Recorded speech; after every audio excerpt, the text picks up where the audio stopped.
mi não tenho informação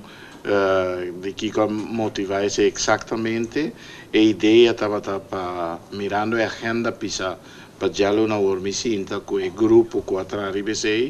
naturalmente atende diferentes costas que podem usar como motivo, entre outros, de maneira de uso de Pampers, pero seja qual seja o motivo, mas opta para, em todo caso, proteger a maioria e também é meta que tem para o Pampers. Se você tem 90 Pampers, tá dona, você vai na 60 e tanificar luna 30 dias e tanificar que você toma como manejo com ele tenha 2 Pampers por dia. Então, 2 Pampers por dia para a gente, meta sali foi de ponto de vista que a gente com ele, então a gente para qual está realmente corretamente indicado.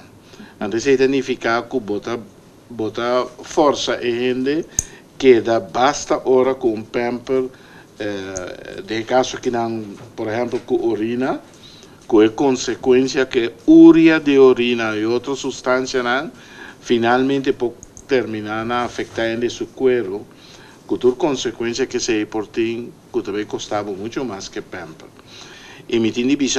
bom comunicação com o diretor, pois me digo, ora ma punta que está passando, e ora ela bisami que nós lo tindi palabra qual decisão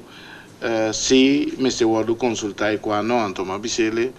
tur decisão que está afectar a gente, qualquer que seja, me se guardo consultar com me promete.